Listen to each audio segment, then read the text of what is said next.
Digital arrest का हमारे यहाँ Ahmedabad cyber crime police station में गुना दर्ज हुआ था, जिसमें एक जो फरियादी है उसको 17 लाख का डिजिटल अरेस्ट का फ्रॉड हुआ था।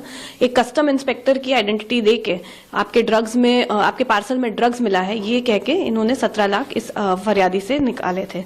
तो इसकी जांच करते हुए हमें ये पता चला कि जो अकाउंट होल्डर है जिसमें काफी ज्यादा रकम गई थी, वो एक अकाउंट होल्डर को हमने पकड़ा था नदीम करके, और उसकी जांच में हमें ये पता चला कि वो एक रशियन को मिला हुआ था, एक होटल में रहा था रशियन के साथ। और आगे इसमें तपास करा हमने तो हमारे जांच में ये आया कि जो रशियन है अक्यूज जो हमारे केस में है, जिसका नाम मिरनोव है, एंटोलिव मिरनोव, वो रशियन है। वो उसका काम गेट कीपर का काम होता था।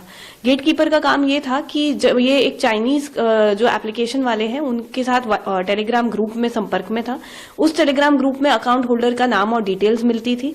उस अकाउंट होल्डर को कांटेक्ट करके उन्हें जिस जगह का अकाउंट है उधर के अलावा कोई अन्य जगह पे बुलाना, होटल में ठहराना, वो उनके बैंक अकाउंट में जब तक ट्रांजैक्शन आता है और वो पैसा उनके बैंक अकाउंट से निकल के अन्य बैंक अकाउंट में या तो क्रिप्टो करेंसी में कन्वर्ट हो, तब तक उसके साथ उसको एक वॉच रखना उस पे और उसके सामने रखना, वो काम करता था ये रशियन। और इसे गेट कीपिंग बोलते हैं, जो आजकल काफी साइबर फ्रॉड में जिसमें ज्यादा रकम के ट्रांजैक्शन होते हैं उसमें ये गेट कीपर की भूमिका के लिए लोग रखते हैं। और इस तरह से ये रशियन का भूमिका थी। ये अधिकतर मुंबई और गोवा के होटल्स में ही अकाउंट होल्डर को बुलाता था। हमारे केस में ये डिजिटल अरेस्ट के केस में पकड़ा गया है। इसी की तरफ हमें जब पता चला तो इसने पुणे में भी एक इन्वेस्टमेंट फ्रॉड के केस में ये इसका रोल भूमिका आती है इसी तरह से गेट कीपिंग की। और पुराने हमारे 1-2 केसेस हैं डिजिटल अरेस्ट में, उसमें एक केस में ये ऐसे ही अकाउंट होल्डर और एजेंट्स जो है अकाउंट एजेंट्स को उन सबको गोवा में मिलता रहता है। और इस बार वो इस साल 3 बार इंडिया आ चुका है और 2015 से ये सतत इंडिया अक्सर आ चुका है। किस तरह से फाइनेंशियली उनका ट्रांजैक्शन चलता था उन लोगों को इन्वॉल्वमेंट?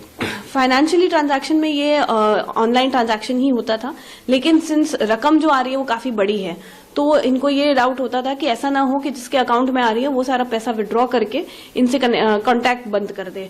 तो इसीलिए इन्होंने ये सारे जो फ्रॉडस्टर है अभी एक गेट कीपर का इन्होंने एक प्रोविजन किया है अपने इस पूरे स्कैम में और गैंग में।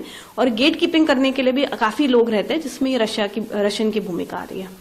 और कौन कौन लोग उनके कहीं लोकल सपोर्ट? ये रशियन जो है एक और रशियन, टोटली ये लोग 2 लोग थे जो इसमें थे। और ये लोग काफी अच्छे से काफी जो अकाउंट होल्डर्स हैं उनके कंटिन्यूस संपर्क में हैं, उनको जानते हैं। गोवा, मुंबई, बैंगलोर इन सब जगह पे इनका लोगों का मिलना भी है। और इस तरह से ये लोग जो फ्रॉड करने वाले अकाउंट प्रोवाइडर्स हैं उनको काफी रूटीनली ये मिलते रहते हैं और संपर्क में रहते हैं व्हाट्सएप और टेलीग्राम के माध्यम से। और कोई केसेस होते?